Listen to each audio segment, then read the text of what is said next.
Hello, everyone, and welcome back to Caregiving and Entrepreneurship Reimagined. This is part 4 of the Burnout Prevention series. I'm Melissa Miller, and this series is all about helping you prevent caregiver burnout before it breaks you so you can keep caring without losing yourself or your dreams. Last week, we created your personalized burnout prevention plan. Today, I want to talk about something that might surprise you: why flexibility is just as important as the plan itself. Because here's the truth: caregiving is unpredictable. And when life is unpredictable, your self care intentions will be as well.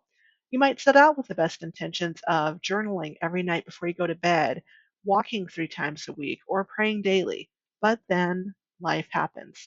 Your loved one's appointments run long, your sleep gets interrupted, your loved one's needs just take over. Now, this doesn't mean that you failed. It just means that your caregiving journey doesn't always leave you space for your self care plans to unfold perfectly. And that's why flexibility matters. Caregiving perfectionism spills into self care often. And as caregivers, we often put enormous pressure on ourselves to do everything perfectly for our loved one, to not miss a detail, to never make a mistake, to meet every need without slipping up. But here's another truth: that's asking too much of yourself. The same thing happens with self care. We treat it like any other assignment that we might have to get it right. But here's the reframe: self care isn't about perfection, it's about coping.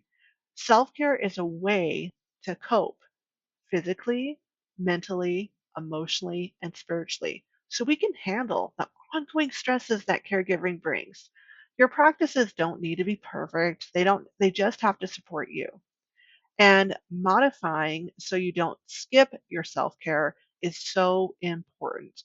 When caregiving throws your day off, whether it's your loved one struggling with their morning routine or having a rough night the previous night, or having a rough night the night before, and if that leaves you carrying more than of the load the next day, it doesn't mean self care is off the table. It just means that you need to shift it. Maybe you can't get your full workout in for that day. Maybe you have to come back to it later in the afternoon, and that's fine. Maybe instead of getting 20 minutes of journaling time in the morning, you're having to do 3 lines right before you go to bed. Maybe your prayer and meditation routine is just taking 5 minutes to take a couple deep breaths in the middle of a very chaotic day. There's no right or wrong way to get self care in. What matters is that you do something daily, because something is always better than nothing. And it's what helps you cope and overall stay healthy so you can keep showing up and you can keep taking care of your loved ones. So here's a little personal story from me. For me, interruptions in my self care routine often show up in the mornings. Some mornings my daughter is on fire and she will breeze through her school routine, and I can get in my full 45-minute workout. There's other mornings, though, where I'm lucky to squeeze in 30 minutes because I've had to spend more time with her and helping her get through her routine because of her inattentiveness due to her ADHD just makes it a little bit harder. And so the priority is helping her get through her routine and then modifying mine so we both get what we need. And sometimes maybe your modification doesn't have happen or have to do, I'm sorry, I can't talk, guys. Sometimes your modification doesn't even have to do with anything related to family. Maybe it's the weather. I'm currently training for another 5K marathon right now, and I usually go out for runs on Mondays and Wednesdays. But right now, with it being fall and the weather starting to get inclement, there's some days where I need to just shift my workout time and do it later in the day, or maybe go to the gym, or maybe it might be just actually swapping in my run for today for one of my Leslie Sampson walk at home workouts and then doing my run a different day.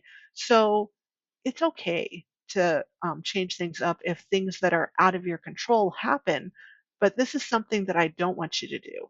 I don't want you to let yourself become tempted on those days when things are off to just throw up your hands and go, well, there goes my day, and skip it altogether. That frustration and overwhelm is real. I get you. But here's the other thing: if you don't stay consistent with your self-care, even if you have to modify it because of XYZ situations, it's going to disappear. And it can't disappear. It needs to be a priority, because whether you get 30 minutes in or 45 minutes, maybe it's a run versus a walk, maybe it's taking time to just journal for 5 minutes versus your normal 15 to 20, it all adds up. Modified workouts, modified journaling, modified meditation, or whatever you want to do to better handle your stress will pay off. I promise you, it will pay off. And the imperfect days are still going to happen. Okay, whether you set out with the most perfect plan, the best intentions, or not, imperfect days will happen because that's what comes with caregiving. Some days are going to be smooth, and some days are going to be rough. But it's more important on those rough days to just simply show up. And the long term results will come long term if you're flexible and you continue to allow yourself to grow through the process. The real key to burnout prevention, guys, isn't about being rigid or perfect. It's about being resilient, being open to tweaking your routine so it matches the season of life that you're in. And again, some days that means scaling back so you can cope with whatever caregiving, parenting, or even your job is demanding of you. Other days when things feel lighter and easier, it might mean challenging yourself to step it up again, setting a new micro goal in your self care routines that stretches you a little bit and continues to push you to keep growing in that growth journey. And that's what makes your plan sustainable long term. It's not a fixed routine that you're locked into for the rest of your life, right? But it's a flexible rhythm that can bend and ebb and flow with your life as a caregiver, as a parent, as a spouse, as a business owner, as an employee. If you're still working a 9 to 5 while being a caregiver, it will still help you keep moving forward. So for this week, I really want you to focus on checking in with your practices. If something didn't go the way you hoped this week or today, don't throw it out. Just take some time to brainstorm some ideas to modify it, and then keep going again tomorrow. Keep trying, keep going. And remember, burnout prevention isn't about doing everything perfectly.